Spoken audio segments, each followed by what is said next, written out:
짜잔! 안녕하세요. 선주 국어교실 선주쌤입니다.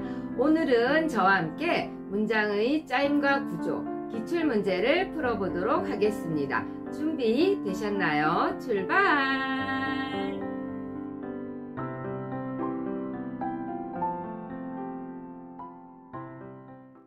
1번 문제는 2021년 고1 6월 모평 문제인데요. 윗글을 바탕으로 보기를 탐구한 내용으로 적절하지 않은 것을 찾는 문제입니다. 그런데 우리에겐 지금 윗글이 없어요. 윗글은 10강과 관련된 내용이겠죠. 10강에서 우리는 문장의 짜임과 구조를 다루면서 혼문장과 겹문장에 대해서 공부했었죠. 그리고 겹문장은 다시 이어진 문장과 아는 문장, 암기 문장으로 나누어서 공부를 했었어요. 선택지를 보시면 관형절로 암긴 문장, 명사절로 암긴 문장, 인용절로 암긴 문장, 부사절로 암긴 문장, 서술절로 암긴 문장이라는 말이 있는데요. 그러니까 이 문제는 안긴 문장을 물어보는 문제가 되겠죠. 아는 문장 속에 안겨서 하나의 문장 성분처럼 쓰이는 얘들 우리는 안긴 문장이라고 했는데요. 안긴 문장을 찾을 때는 뭐부터 찾아야 된다고 했어요? 그렇죠. 가변어부터 찾아야죠. 찾은 다음에 이 가변어가 어떤 활용형을 취하고 있는가를 찾아야 되죠. 가변어가 만약에 명사형을 취하고 있으면 이때는 명사절을 아는 문장, 또 명사절로 안긴 문장 이렇게 부르죠. 관형사형을 취하고 있을 경우는요. 관형사절을 아는 문장, 관형사절로 안긴 문장 이렇게 부르면 됩니다. 부사형을 취하고 있을 경우에는요. 부사절을 아는 문장 혹은 부사절로 안긴 문장 이렇게 부르면 됩니다. 그럼 서술절은요. 서술절은 서술어 부분이 아는 문장의 서술어 부분이 다시 주어와 서술어의 구성을 갖고 있는 경우 이럴 경우를 서술절이라 부르고요. 인용절은요. 누군가의 말이나 글이 인용되어서 안겨 있을 때 요걸 인용절이라고 한다고 했었죠. 이와 같은 배경 지식을 바탕으로 해서 기억에서 미음까지를 탐구해 볼까요? 오랫동안 여행을 떠났던 친구가 어떤 친구예요? 오랫동안 여행을 떠났던 친구죠. 친구라는 체언을 꾸며주고 있으니까 기억 부분은 관형어와 같은 역할을 하겠죠. 어떤 문장이 안겨 있을까요? 친구가 오랫동안 여행을 떠났다라는 문장이 안겨 있겠죠. 이때 떠났다라는 서술어가요. 가변어죠. 얘가 자, 이 부분이 종결어미 대신에 뭘 취한 거예요? 관형사형 전성어미를 취해서 관형어로 쓰이고 있는 거예요. 자, 1번 선택지 볼까요? 기억은 뒤에 오는 명사 친구를 수식하므로 그렇죠. 관형절로 안긴 문장 맞는 설명이 되겠죠. 니은 볼까요? 친구가 자신이 돌아왔음을 알리며 자 여기서 서술어는요. 알리며가 되겠죠. 여기가 서술어가 되고요. 누가 알려요? 친구가 알리죠. 여기서 친구는 주어가 되고요. 무엇을 알려요? 자신이 돌아왔음을 알려요. 이 부분이 뭐가 돼요? 목적어가 되겠죠. 그런데 여러분 목적어에 해당하는 부분을 다시 한번 보세요. 뭐가 보여요? 가변어가 보이죠? 자, 여기는 어떤 문장이 안겨 있을까요? 자신이 돌아왔다라는 문장이 안겨 있죠. 여기서 돌아왔다라는 가변어가 무엇을 취한 거예요? 다라는 평서형 종결어미 대신에 명사형 전성어미를 취했죠. 명사형 전성어미를 취했으니까 명사절이 되겠죠. 명사절이니까 명사처럼 여기 목적격 조사를 취해서 목적어로 쓰이고 있는 모습입니다. 2번 선택지 볼까요? 니은은 서술어 알리며의 부사어 역할을 하면서 부사어가 아니죠. 뭐였어요? 그렇죠. 목적어였죠. 목적어 역할을 하는 거예요. 명사절로 안긴 문장은 맞는데 부사어 역할을 한다는 부분이 틀렸네요. 자, 다음은 디귿을 보겠습니다. 곧장 나를 만나러 오겠다고 기분 좋게 약속해서 곧장 나를 만나러 오겠다고 한 사람은 누구예요? 친구가 되겠죠. 어떤 친구예요? 오랫동안 여행을 떠났던 친구겠죠. 이 친구가 뭐라고 한 거예요? 곧장 나를 만나러 오겠다고 한 거예요. 그런데 이 말은 친구가 한 말이지만 화자인 내 말로 재구성이 된 거죠. 간접 인용이 된 거예요. 간접 인용을 할 때는 간접 인용의 부사격 조사 고를 사용하죠. 인용절로 안겨 있네요. 3번 선택지 디귿은 고를 사용하여 맞죠? 친구의 말을 인용하고 인용 중에서도 무슨 인용? 그렇죠. 간접 인용하고 있어요. 자, 인용하고 있으니까 뭐예요? 인용절로 안긴 문장. 맞는 설명 되겠죠. 다음은 리을을 보겠습니다. 곧장 나를 만나러 오겠다고 기분 좋게 약속해서 어떻게 약속했어요? 기분 좋게 약속했어요. 리을에 해당하는 부분이 약속하다라는 용언을 수식해주고 있죠. 그러면 리을 부분은 부사어로 쓰이는 거예요. 자, 부사어로 쓰인 이 부분을 다시 보니까 여기 뭐가 있어요? 가변어가 있죠. 어떤 문장이 안겨 있을까요? 기분이 좋다라는 문장이 안겨 있는데 이때 가변어 부분이 종결어미 대신에 무엇을 취했어요? 부사형 전성어미를 취했어요. 그럼 얘는 뭐가 되는 거예요? 부사절이 되겠죠. 4번 볼까요? 리을은 서술어 약속해서를 수식하고 있으므로 맞죠? 부사절로 안긴 문장 맞죠? 미음 보겠습니다. 기분 좋게 약속해서 나는 마음이 설렜다. 이 문장에서 서술어는요. 설렜다가 되겠죠. 무엇이 설레요? 마음이 설레겠죠. 여기가 주어가 되고요. 나는요. 여기가 나는이 주어가 될 경우에는 어떻게 돼요? 마음이 설레다 전체가 서술어가 되겠죠. 자, 서술어 부분에 주어와 서술어 구성을 갖추고 있으면 얘는 뭐가 되는 거예요? 서술절이 되겠죠. 그러니까 이 문장은 서술절을 아는 문장, 또 미음은 서술절로 안긴 문장 이렇게 되겠죠. 자, 5번 선택지 볼게요. 주어 나의 상태를 서술하는 역할 맞죠? 그래서 서술절로 안긴 문장 맞는 설명 되겠습니다. 정답은 2번 되겠네요. 2번 문제도 2021년 고1 6월 모평 문제인데요. 이어진 문장과 관련된 문제입니다. 자, 1번 선택지는 무쇠도 갈면 바늘이 된다라는 예문이 있습니다. 이 문장은요. 무쇠를 갈다라는 문장과 바늘이 된다라는 문장이 면이라는 연결어미를 통해서 이어져 있는데요. 이때 앞절에 해당하는 무쇠를 갈다가 뒤절에 있는 바늘이 된다의 조건이 되겠죠. 종속적으로 이어진 문장 맞고요. 의미관계는 틀렸죠. 조건인데 목적이라고 나왔으니까요. 2번 볼까요? 하늘도 맑고 바람도 잠잠하다. 하늘이 맑다라는 문장과 바람이 잠잠하다라는 문장이 고라는 연결어미를 통해서 대등하게 나열되어 있네요. 자, 여기는 어디가 틀렸어요? 여기 틀렸죠. 3번 나는 시험 공부를 하러 학교에 간다. 여기서는요. 나는 시험 공부를 한다 라는 문장과 나는 학교에 간다 라는 문장이 러라는 연결어미로 이어져 있는데요. 이때는 시험 공부를 하러 학교에 가는 거잖아요. 시험 공부를 한다라는 앞절이 학교에 간다라는 뒤절의 목적이 되죠. 의도라고 해도 상관없습니다. 목적이나 의도가 되기 때문에 종속적으로 이어진 문장 맞고요. 조건 틀렸죠. 4번 보겠습니다. 한방눈이 내렸지만 날씨가 따뜻하다. 이 문장은요. 한방눈이 내렸다라는 문장과 날씨가 따뜻하다라는 문장이 어떻게 뭐뭐 하지만 이라는 연결어미로 이어져 있는데요. 앞절과 뒤절이 대등한 관계로 이어져 있습니다. 하지만 의미 관계는 어때요? 나열이 아니라 대조가 되겠죠.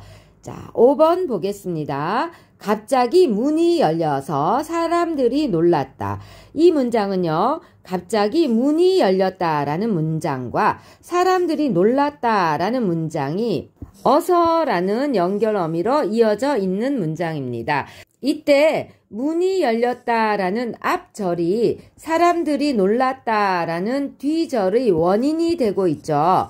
자, 그래서 5번은 원인의 의미 관계로 종속적으로 이어진 문장 맞습니다. 정답은 5번 되겠습니다. 3번 문제는 2022년 고3 3월 학평 문제입니다. 보기를 모두 충족하는 문장으로 적절한 것을 찾는 문제인데요. 보기를 보겠습니다. 서술어의 자릿수가 한 자리인 용언이 포함될 것. 서술어의 자릿수가 한 자리인 경우는 서술어가 무엇만을 요구하는 거예요? 주어만을 요구하는 거예요. 두 번째는요, 관형사절 속에 보어가 포함될 것. 그럼 여기서 원하는 문장은요, 관형사절을 아는 문장을 찾는 문제겠죠. 자, 여기서 보어는요, 보어는 뭐예요? 서술어가 되다, 아니다일 때 되다, 아니다 앞에서 무엇이 되고 무엇이 아닌지를 보충해주는 문장 성분이 보어라고 했잖아요. 그럼 여기 안겨있는 관형사절은요, 서술어가 되다, 아니다 여야 되는 거예요. 자, 지금부터 찾으러 가보겠습니다.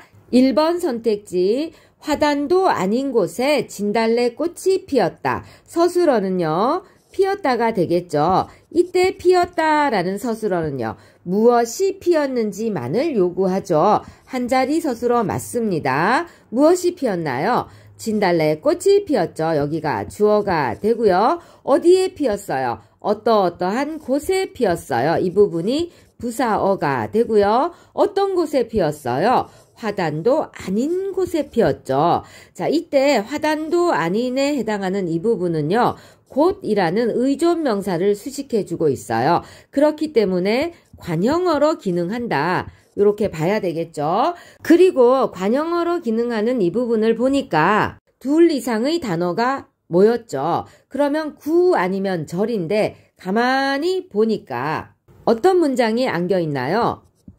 화단도 아니다 라는 문장이 안겨 있죠. 안겼는데 이때 서술어에 해당하는 아니다가 종결어미 다 대신에 무엇을 취했어요? 니은이라는 관형사형 전성어미를 취했죠. 관형사형 전성어미를 취하면 관형사형이에요. 그럼 이 문장은요, 관형사절이 됩니다. 자, 안긴 문장의 서술어에 해당하는 부분이 아니다니까 앞에 있는 거는 무엇이 아니에요? 화단이 아닌 거죠. 여기가 보어가 됩니다. 1번 선택지는 보기를 모두 충족하네요. 적절한 것이 되겠고요. 2번 선택지 보겠습니다. 대학생이 된 누나가 주인공을 맡았다. 자, 서술어는요, 맡았다가 되죠. 맡았다라는 서술어는요, 누가 무엇을 맡았는지 주어와 목적어 둘을 요구하는 두 자리 서술어가 되겠네요. 자, 위 보기의 조건을 일단 충족하지 못하고 있습니다. 자, 누나가 맡았으니까 여기가 주어가 되고요. 무엇을 맡았어요? 주인공을 맡았어요. 여기가 목적어가 되죠. 어떤 누나예요? 대학생이 된 누나예요. 대학생이 된 이 부분이 누나라는 체언을 수식해주고 있기 때문에 관형어로 기능을 하고 있어요. 그리고 관형어로 기능을 하고 있는 이 부분은요, 둘 이상의 단어가 모였기 때문에 구 아니면 절이 되겠죠. 가만히 보니까 어떤 문장이 안겨 있어요? 대학생이 되다라는 문장이 관형사절로 안겨 있는 거예요. 서술어 되다가 종결어미 다 대신에 관형사형 전성어미 니은을 취했어요. 그래서 관형사절로 쓰이고 있는 건 맞아요. 하지만 2번 선택지는 첫 번째 조건을 충족하지 못하죠. 그래서 적절하지 않고요.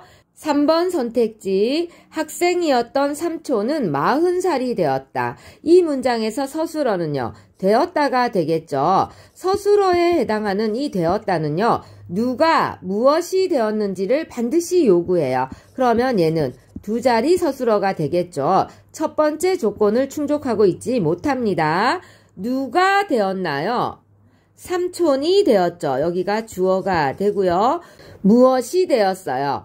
땡땡 살이 되었어요. 여기가 보어가 되고요. 어떤 살이 되었어요? 40살이 되었어요. 40이 살을 꾸며주니까 관형어가 되고요. 자, 어떤 삼촌이에요? 학생이었던 삼촌이에요. 학생이었더니 삼촌을 꾸며주고 있으니까 이 부분도 관형어가 돼요. 그런데 관형어로 쓰이는 이 부분을 자세히 보면 학생이었다라는 가변어가 보이죠. 여기는 그러면 안긴 문장이 되는 거예요. 어떤 문장이 안겨 있나요? 삼촌이 학생이었다라는 문장이 안겨 있는 거예요. 어떻게? 학생이었다에서 종결어미 다를 사용하지 않고 무엇 했던이라는 관형사형 전성어미를 취했어요. 그래서 관형사절로 안겨 있어요. 관형사절로 안겨 있지만 이 관형사절 속에는 보어를 포함하고 있지 않아요. 그래서 얘는 두 번째 조건도 충족하지 못합니다. 적절하지 못한 문장이 되고요. 4번 큰언니는 성숙했지만 성인이 아니었다. 이 문장은요. 큰언니는 성숙했다라는 문장과 큰언니는 성인이 아니었다라는 문장이 뭐뭐 했지만 이라는 연결어미로 연결되어 있는 이어진 문장이 되겠죠. 큰언니는 성숙했다라고 할 때 서술어는 성숙했다예요. 성숙했다라는 서술어는 누가 성숙했는지 주어만을 요구하는 한 자리 서술어가 되겠습니다. 누가 성숙했어요? 큰언니가 성숙했죠. 자, 그 다음 뒤에 있는 절은요. 큰언니는 성인이 아니었다가 돼요. 이어진 문장에서는요. 앞절과 뒤절의 주어가 같을 때 주어를 한 번만 사용해도 되기 때문에 여기서는 주어가 생략된 거예요. 주어가 큰언니가 되겠죠. 성인이 아니었다. 서술어는요. 아니었다가 됩니다. 아니었다라는 서술어는요. 누가 무엇이 아닌지를 반드시 요구하죠. 주어와 보어를 반드시 요구하는 두 자리 서술어예요. 그럼 주어는 생략이 됐고요. 앞에 있는 성인이는 보어예요. 이 문장은 서술어의 자릿수가 한 자리인 용언이 성숙했다라는 용언이 여기 포함이 됐어요. 자, 그리고 보어도 여기 있어요. 그런데 이 보어가 관형사절 속에 있어야 되는데 이 문장에는 관형사절이 없지요. 그래서 4번은 보기를 모두 충족하는 문장이 아닙니다. 5번 가겠습니다. 나무로 된 책상을 나는 그에게 주었다. 서술어는요. 주었다가 되겠죠. 주었다라는 서술어는요. 누가 무엇을 누구에게 주었는지를 반드시 요구합니다. 세 자리 서술어가 됩니다. 누가 주었습니까? 내가 주었어요. 여기가 주어가 되고요. 누구에게 주었어요? 그에게 주었어요. 여기가 부사어가 되고요. 무엇을 주었어요? 책상을 주었어요. 목적어가 되겠죠. 어떤 책상을 주었나요? 나무로 된 책상을 주었죠. 자, 나무로 된이라는 이 부분이 책상이라는 체언을 수식해주는 관형어로 쓰이고 있어요. 둘 이상의 단어가 만나서 관형어로 쓰이고 있으니까 자, 이 부분은 관형사절이 되겠죠. 관형사절이 포함되어 있긴 하지만 서술어의 자릿수가 한 자리인 용언이 포함되어 있지 않죠. 그러니까 5번 선택지도 보기를 모두 충족하는 문장이라고 볼 수는 없겠네요. 정답은 1번 되겠습니다. 4번 문제는 2022년 11월에 시행된 2023 대수 문제입니다. 자, 기역에서 리을의 문장 성분과 문장 구조에 대한 설명으로 적절한 것을 찾는 문제인데요. 기역에서 리을까지를 다 분석을 한 다음에 선택지를 보면서 하나하나 확인을 하도록 할게요. 기역, 나는 내 친구가 보낸 책을 제 시간에 받기를 바란다. 서술어는요. 바란다가 되겠죠. 누가 바라는 거예요? 내가 바라는 거예요. 여기가 주어입니다. 무엇을 바라나요? 목적격 조사가 있는 여기. 자, 내 친구가 보낸 책을 제 시간에 받기를 바라는 거죠. 이 부분이 지금 목적어에 해당됩니다. 둘 이상의 단어가 모여서 목적어 역할을 하니까 얘는 뭐가 될까요? 명사절이 되겠죠. 어떤 문장이 안겨 있을까요? 내가 내 친구가 보낸 책을 제 시간에 봤다라는 문장이 안겨 있어요. 이때 서술어에 해당되는 봤다가요. 종결어미 다 대신에 무엇을 취한 거예요? 명사형 전성어미 기를 취한 거예요. 명사형을 취한 거죠. 그러니까 명사형을 취하면 명사절이 됩니다. 명사절이기 때문에 목적격 조사를 취해서 목적어로 쓰이고 있는 거지요. 자, 서술어가 받다라면 누가 받는 거예요? 내가 받는 거죠. 여기가 주어가 되는데요. 아는 문장의 주어와 안긴 문장의 주어가 같기 때문에 안긴 문장의 주어가 생략되었습니다. 무엇을 받았나요? 책을 받았죠. 여기가 목적어가 되고요. 언제 받았나요? 제 시간에 받았어요. 여기가 부사어가 되겠죠. 어떤 책을 받았나요? 내 친구가 보낸 책을 받았어요. 내 친구가 보낸이라는 부분이 책이라는 체언을 수식해주고 있으니까 이 부분이 관형어예요. 그런데 자, 둘 이상의 단어가 모여서 지금 관형어로 쓰이고 있으니까 이 부분은 관형사절이 되겠죠. 관형어에 해당되는 부분의 끝을 보니까 가변어가 있죠. 보낸이라는 가변어가 있어요. 그럼 또 어떤 문장이 안겨 있나요? 내 친구가 나에게 책을 보내다 라는 문장이 또 안겨 있는 거죠. 이때도 서술어에 해당하는 보내다가요. 종결어미 다 대신에 뭘 취한 거예요? 관형사형 전성어미 니은을 취한 거죠. 그럼 이거 뭐예요? 관형사형이죠. 관형사형이면 관형사절이죠. 관형사절이면 관형어로 기능하는 거죠. 자, 누가 보내요? 친구가 보내요. 여기가 주어가 되고요. 무엇을 보내요? 책을 보내요. 여기가 목적어가 되죠. 그런데 이 문장이 안겨있는 아는 문장 속에 다시 책이 있어요. 책과 책이 중복이 되니까 이때 책을 생략을 했습니다. 그 다음에 누구한테 보내요? 나에게 보내죠. 그때 이때 나에게도 어때요? 보내다라는 서술어는 누가 무엇을 누구에게 보냈는지를 반드시 요구하는 세 자리 서술어예요. 그럼에도 불구하고 필수 부사어인 나에게가 지금 생략이 되어 있습니다. 왜요? 아는 문장의 나하고 너무 많이 중복이 되거든요. 자, 니은 보겠습니다. 나는 테니스 배우기가 재미있다고 친구에게 말했다. 서술어는요, 말했다가 되겠죠. 누가 말했어요? 내가 말했어요. 여기가 주어가 되고요. 누구에게 말했어요? 친구에게 말했어요. 여기가 부사어가 되겠죠. 뭐라고 말했어요? 테니스 배우기가 재미있다고 말했어요.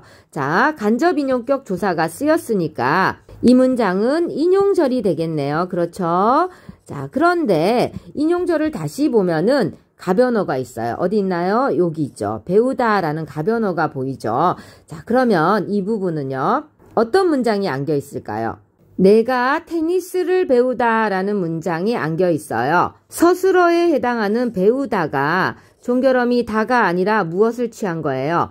명사형 전성어미 기를 취한 거예요. 그러면 명사형이 되겠죠. 명사형을 취하면 명사절이 되겠죠. 명사절은 다양한 격조사를 취할 수 있어요. 여기서는요. 가라는 주격조사를 취했어요. 그래서 주어로 쓰이고 있습니다.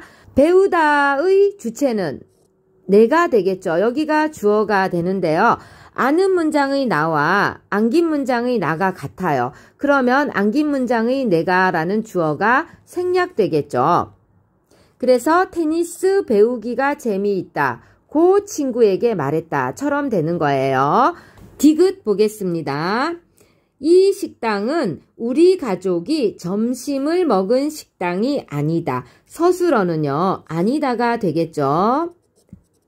누가 아니에요? 이 식당이 아니에요. 여기가 주어가 되고요. 무엇이 아니에요? 식당이 아니에요. 여기가 보어가 되겠죠. 어떤 식당이 아니에요? 우리 가족이 점심을 먹은 식당이 아니에요. 이 부분이 식당이라는 체언을 꾸며주고 있어요. 둘 이상의 단어가 모여서 관형어로 쓰이고 있는 거예요. 그럼 얘는요? 관형사 절이 되겠죠. 우리 가족이 점심을 먹다라는 문장이 안겨 있겠죠. 자, 이때 서술어는 먹다인데요. 종결어미 대신에 뭘 취했어요? 은이라는 관형사형 전성어미를 취했어요. 관형사형 전성어미 취하면 관형사형이라고 했죠. 그럼 뭐예요? 관형사절이죠. 관형사절은 문장에서 관형어로 쓰이는 거죠. 자, 누가 먹었어요? 우리 가족이 먹었어요. 자, 여기까지를 주어로 볼게요. 자, 무엇을 먹었어요? 점심을 먹었어요. 목적어가 되겠죠. 디귿은 관형사절을 안고 있는 문장이네요. 그 다음 리을 보겠습니다. 그녀는 아름다운 관광지를 신이 닳도록 돌아다녔다. 서술어는요. 돌아다녔다가 되겠죠. 누가 돌아다녔습니까? 그녀가 돌아다녔죠. 여기가 주어가 되고요.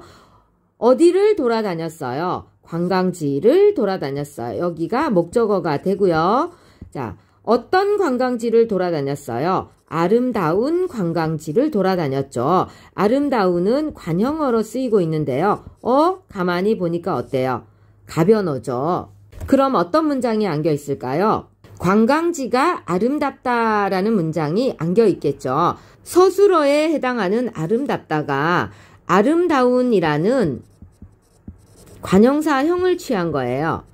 그래서 관형사절로 쓰이고 있는 거죠. 관형사절이 관형어로 쓰이고 있는 거예요. 자, 무엇이 아름다워요? 관광지가 아름다워요. 여기가 주어가 되죠.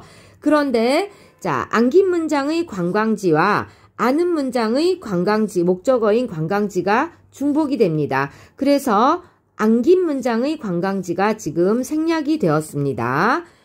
그 다음 어떻게 돌아다녔어요? 신이 닳도록 돌아다녔어요. 신이 닳도록이 돌아다녔다라는 용언을 수식해 주니까 부사어로 쓰이고 있죠. 자, 보니까 어때요? 둘 이상의 단어가 모여서 부사어로 쓰이고 있으니까 이 부분은 부사절이 되겠죠. 신이 닳다라는 문장이 안겨 있겠죠. 이때 서술어에 해당하는 닳다가 종결어미 다 대신에 무엇을 취했어요? 부사형 전성어미 도록을 취했어요. 그래서 부사형으로 쓰이게 되는데 부사형은 부사절이죠. 그럼 부사절은 문장에서 부사어로 쓰이죠. 주어는요. 무엇이 달아요? 신이 달아요. 주어가 되겠죠. 이제 선택지 보겠습니다. 기억에는 필수적 부사어가 생략된 안긴 문장이 있고 어디에 있어요? 자, 여기 있죠. 필수적 부사어가 생략된 안긴 문장 있습니다. 그 다음 니은에는 주어가 생략된 안긴 문장이 있다. 그렇죠. 여기 있죠. 확인했습니다. 1번 맞는 설명 되고요. 2번 보겠습니다. 기억과 니은에는 모두 주어 기능을 하는 명사절이 있다. 기억에도 명사절이 있고 니은에도 명사절이 있어요. 명사절이 있는 건 맞지만 기억에서의 명사절은 목적어 역할을 하죠. 네, 여긴 틀렸고요. 니은에서의 명사절은 주어 역할을 하네요. 맞죠? 2번 선택지 잘못됐습니다. 3번 기억과 디귿에는 모두 주어가 생략된 안긴 문장이 있다. 기억을 보시면요. 주어가 생략된 안긴 문장 있습니다. 디귿은요. 주어가 생략된 암기 문장이 없죠. 암기 문장에서 주어, 목적어 모두 나타났으니까 디귿에는 없습니다. 3번 선택지 틀렸고요. 4번 보겠습니다. 디귿에는 보호 기능을 하는 암기 문장이 있고 디귿을 보시면 보호가 있습니다. 하지만 보호는 암기 문장이 아니죠. 디귿의 암기 문장은 보호가 아니라 관형어 기능을 했었죠. 그래서 틀렸습니다. 그 다음 리을에는 부사어 기능을 하는 암기 문장이 있다. 맞죠? 리을에는요. 관형어 기능을 하는 암기 문장과 부사어 기능을 하는 암기 문장 두 개가 안겨 있었어요. 뒷설명은 맞지만 앞에 문장이 틀렸어요. 그래서 4번 틀렸고요. 5번 봅시다. 디귿과 리을에는 모두 목적어가 생략된 관형사절이 있다. 디귿 보겠습니다. 디귿은 관형사절 있는 건 맞아요. 하지만 목적어가 생략되지 않았어요. 리을 보겠습니다. 관형사절이 있어요. 있지만 어때요? 목적어가 생략된 게 아니라 주어가 생략되었죠. 그래서 리을도 틀렸습니다. 5번도 잘못된 설명이네요. 정답은 1번 되겠습니다. 다음은 5번 문제입니다. 5번 문제는 2020 고2 11월 학평 문제인데요. 보기에 문법 수업의 일부를 주고 탐구 과제를 수행한 결과로 적절하지 않은 것을 묻는 문제입니다. 보기를 보시면 선생님께서 여러분에게 배경 지식을 주고 있습니다. 문장에서 체언을 수식하는 관형어죠. 관형어에 대해서 설명을 해 주시고요. 이렇게 쓰이는 절을 관형절이라고 한다 라고 또 설명을 해 주시고 계십니다. 그런 다음에 관형절을 아는 문장의 두 유형에 대해 배워봅시다 라고 말씀하셨어요. 관형절을 아는 문장은요. A 유형처럼 아는 문장과 암기 문장에 공통된 체언이 있을 때 그것이 생략된 관형절을 아는 문장이 있고요. 또 하나는 B 유형처럼요. 하나도 생략되지 않고 완전하게 갖춘 채 안겨있는 아는 문장이 있어요. A 먼저 볼게요.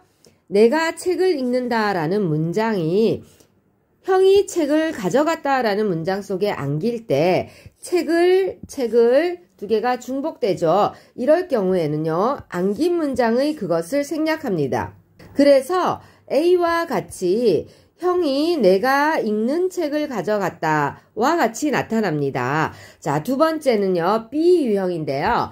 지구가 둥글다 라는 문장이 나는 사실을 안다 라는 문장 속에 안길 때 B 유형처럼 나는 지구가 둥글다는 사실을 안다와 같이 안긴 문장의 성분들이 하나도 생략된 거 없이 고스란히 완전하게 안기는 경우가 있어요. 자, 두 번째 경우를 B, 첫 번째 경우를 A라고 하고 탐구 과제를 수행하러 가볼까요? 기억, 그가 지은 시는 감동적이었다. 서술어는요. 감동적이었다가 되겠죠. 자, 무엇이 감동적이었어요? 시가 감동적이었죠. 여기가 주어가 되고요. 어떤 시가 감동적이었어요? 자, 그가 지은이라는 이 부분이 둘 이상의 단어가 모여서 관형어로 기능하니까 이 부분은 관형절 혹은 관형사절이 되겠죠. 어떤 문장이 안겨 있을까요? 그가 시를 짓다 라는 문장이 시가 감동적이었다 라는 문장에 안겨 있는 거죠. 지금 이때 시와 시가 중복되니까 안긴 문장의 시를 생략했죠. 그가 지은 시는 감동적이었다처럼요. 자, 그럼 얘는요. A 유형이 되겠죠. 그 다음 니은. 나는 벽에 걸려있던 사진을 떠올렸다. 서술어는요. 떠올렸다가 되고요. 누가 떠올렸어요? 내가 떠올렸죠. 여기가 주어가 되고요. 무엇을 떠올렸어요? 사진을 떠올렸죠. 목적어가 되고요. 어떤 사진을 떠올렸어요? 벽에 걸려있던 사진을 떠올린 거죠. 벽에 걸려있더니 사진이라는 체언을 수식해주는 관형어로 쓰이고 있어요. 둘 이상의 단어가 관형어로 쓰이고 있으니까 관형절이 되겠죠. 어떤 문장이 안겨 있을까요? 벽에 사진이 걸려있다 라는 문장이 나는 사진을 떠올렸다 라는 문장 속에 안겨 있는데 이때 사진과 사진이 중복이 되죠. 이럴 때 안긴 문장에 있는 그것이 생략된다고 했어요. 그래서 벽에 걸려 있던 사진처럼 되는 거죠. 니은도 A 유형이 되네요. 디귿 보겠습니다. 나는 그가 한국에 돌아왔다는 소문을 들었다. 서술어는요. 들었다가 되고요. 누가 들었어요? 내가 들었어요. 무엇을 들었어요? 소문을 들었어요. 여기가 목적어가 되죠. 어떤 소문을 들었어요? 그가 한국에 돌아왔다는 소문을 들었어요. 자, 어떤 문장이 안겨 있어요? 그가 한국에 돌아왔다라는 문장이 관형사형 전성어미 는을 취해서 소문을 수식해주고 있어요. 자, 얘는 B 유형이 되겠네요. 하나도 생략된 게 없어요. 리을 보겠습니다. 그 사람이 나를 속일 가능성은 매우 낮다. 서술어는요. 낮다가 되겠죠. 무엇이 낮아요? 가능성이 낮아요. 여기가 주어가 되고요. 어떤 가능성이 매우 낮은 거예요? 그 사람이 나를 속일 가능성이 매우 낮은 거죠. 여기서부터 여기까지가 가능성이라는 체언을 수식해주는 관형어로 쓰이고 있어요. 자, 어떤 문장이 안겨 있어요? 그 사람이 나를 속이다 라는 문장이 안겨 있는 거죠. 자, 마지막 서술어가 관형사형 전성어미를 취해서 관형어로 쓰이고 있는데요. 하나도 생략된 성분이 없죠. B 유형이 되고요. 미음 보겠습니다. 나는 수건으로 이마에 흐르는 땀을 닦았다. 서술어는요. 닦았다가 되고요. 누가 닦았어요? 내가 닦았죠. 무엇을 닦았어요? 땀을 닦았죠. 여기가 목적어가 되고요. 무엇으로 닦았어요? 수건으로 닦았죠. 여기가 부사어고요. 어떤 땀을 닦았어요? 이마에 흐르는 땀을 닦았죠. 자, 이때는 이 부분이 관형어로 쓰이는데요. 어떤 문장이 안겨 있나요? 이마에 땀이 흐르다 라는 문장이 안겨 있는 거겠죠. 자, 이때 서술어에 해당하는 흐르다가 관형사형 전성어미 는을 취함으로써 관형어로 쓰이고 있는데요. 안긴 문장의 땀과 아는 문장의 땀이 중복되죠. 이럴 때 안긴 문장의 땀이 생략이 되었다고 봐야 되겠죠. A 유형이 되겠네요. 미음은. 그럼 이제 탐구한 내용을 바탕으로 선택지를 보겠습니다. 1번 기억은 안긴 문장의 체언을 생략하여 관형절을 만들었다는 점에서 A와 같은 유형이다. 맞죠? 어떤 체언이 생략됐어요? C라는 체언이 생략됐죠. 2번 니은은 안긴 문장과 아는 문장의 공통된 체언이 생략되지 않고 관형절이 만들어졌다는 점에서 아니죠. 공통된 체언 뭐가 있었어요? 사진이 생략됐죠. 그래서 얘도 A 유형이었어요. 잘못된 설명이고요. 3번 보겠습니다. 디귿은 그가 한국에 돌아왔다 라는 안긴 문장이 생략된 성분 없이 그렇죠. 관형어로 쓰이고 있다는 점에서 B와 같은 유형이다. 맞는 설명 되고요. 자, 4번 리을은 관형절이 문장의 필수 성분을 모두 갖고 있다는 점에서 리을에서 안겨있는 관형절은요. 그 사람이 나를 속이다인데요. 이때 서술어는 속이다가 되고요. 누가 속여요? 그 사람이 속이는 거죠. 여기까지를 주어로 볼게요. 누구를 속여요? 나를 속이는 거죠. 속이다 라는 서술어는요. 누가 무엇을 속이는지, 누구를 속이는지를 반드시 필요로 하는데 그 반드시 필요로 하는 문장의 필수 성분을 모두 갖추고 있죠. 그러니까 B와 같은 유형 맞는 설명 되고요. 5번 미음은 안긴 문장과 아는 문장의 공통된 체언인 땀이 관형절에서 생략되어 있다는 점에서 그렇죠. 안긴 문장의 땀과 아는 문장의 땀이 공통되니까 안긴 문장의 땀을 생략했다고 말씀드렸어요. A와 같은 유형 맞습니다. 정답은 2번 되겠습니다. 지금까지 문장의 짜임과 구조에 관한 기출문제를 풀어보셨는데요. 어때요? 차근차근 따라오니까 할만하지 않나요? 다음 시간에는 문법 요소에 관해서 공부하겠습니다.